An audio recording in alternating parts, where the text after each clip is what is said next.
Hello guys, welcome to Korda classes. आज के इस वीडियो में हम ये जानेंगे कि कितनी इनकम पर, कितनी सैलरी पर अपने को इनकम टैक्स नहीं देना होगा, या कितनी इनकम या कितनी सैलरी हमारी हो जाए तब जाके हमको इनकम टैक्स देना होगा।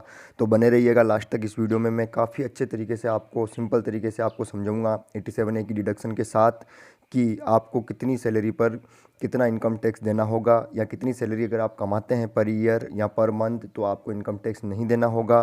तो चलिए फिर जल्दी से मैं आपको अब बताता हूँ कि कितनी इनकम पर, कितनी सैलरी पर आपको इनकम टैक्स नहीं देना होगा, या कितनी इनकम या सैलरी ज़्यादा हो जाए तो आपको इनकम टैक्स देना होगा।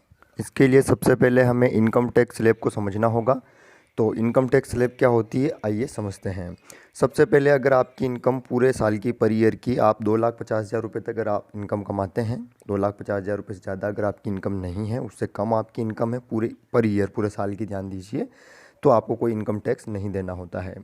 और अगर आप 2,50,000 रुपये से लेकर 5 लाख रुपये के बीच आपकी इनकम है, ध्यान दीजिएगा, 2,50,000 रुपये से लेकर 5 लाख रुपये के बीच अगर आपकी इनकम है तो आपको 5% की दर से, यानी 5% टैक्स रेट से आपको इनकम टैक्स देना होगा। और अगर आप 5 लाख से 10 लाख रुपये के बीच आपकी पूरे ईयर की, पूरे साल की इनकम है तो आपको 20% की दर से टैक्स देना होगा। और अगर आपकी 10 लाख से ऊपर इनकम है तो आपको 30% की दर से इनकम टैक्स देना होगा। ध्यान से समझिए, मैं आपको लास्ट तक पूरा डिटेल से समझा दूंगा, ये स्लैब भी पूरी समझा दूंगा कि क्या होता है। तो आपको इस हिसाब से टैक्स देना होगा। अब मान लेते हैं कि किसी व्यक्ति की इनकम मान लीजिए 5 लाख रुपये है, तो वो 0 रुपीज़ से लेकर 2,50,000 तक, यानी 2,50,000 रुपये तक तो उसको कोई इनकम टैक्स देना ही नहीं है, तो जीरो हो जाएगा उसकी, यानी 2.5 लाख रुपये तक की इनकम पे उसको कोई टैक्स नहीं देना है। और आगे के अब उसके 2.5 लाख बचे, क्योंकि उसकी इनकम कितनी थी, 5 लाख, तो आगे के 2.5 लाख बचे, उस 2.5 लाख पे उसको 5% यानी 12,500 रुपये उसको टैक्स देना होगा। लेकिन ध्यान दीजिए, इनकम टैक्स एक्ट में एक 87A की डिडक्शन होती है। 87A की एक डिडक्शन है। उस डिडक्शन के अनुसार उसमें कहा गया है कि यदि किसी व्यक्ति की, किसी पर्सन की इनकम 5 लाख रुपये तक है, ध्यान दीजिए 5 लाख रुपये तक ही होनी चाहिए, 5 लाख रुपये से ज़्यादा नहीं होनी चाहिए। अगर 5 लाख रुपये तक उसकी इनकम है, वो सैलरी से हो सकती है, कहीं अदर इनकम भी हो सकती है, तो 5 लाख रुपये तक अगर उसकी इनकम है तो उसको 12,500 रुपये तक की डिडक्शन मिल जाएगी। तो उसका इनकम टैक्स भी कितना बन रहा था, ध्यान दीजिए, 2,50,000 रुपये से लेकर 5 लाख रुपये तक की इनकम पे उस पर इनकम टैक्स बन रहा था 12,500 रुपये, 5% की दर से।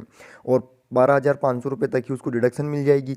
तो सीधा सा अर्थ है कि 5 लाख रुपये तक की इनकम उसके लिए टैक्स फ्री हो जाएगी। तो एक पर्सन के लिए 5 लाख रुपये तक की इनकम क्या है, टैक्स फ्री है, चाहे वो सैलरी से इनकम कमाता हो, चाहे वो इनकम फ्रॉम हाउस प्रॉपर्टी कमाता हो, बिजनेस से कमाता हो, कहीं से भी कमाता हो।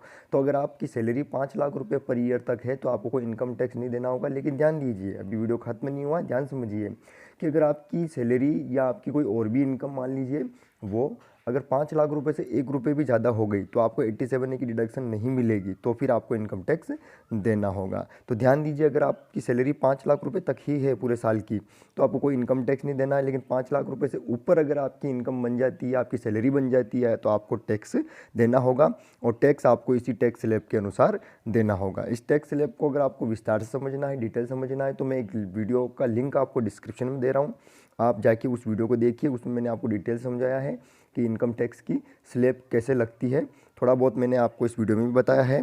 फिर भी अगर आपकी कोई कन्फ्यूजन है तो आप कमेंट्स में लिखिएगा। तो फिर मिलते हैं अगले वीडियो में, तब तक के लिए जय हिंद।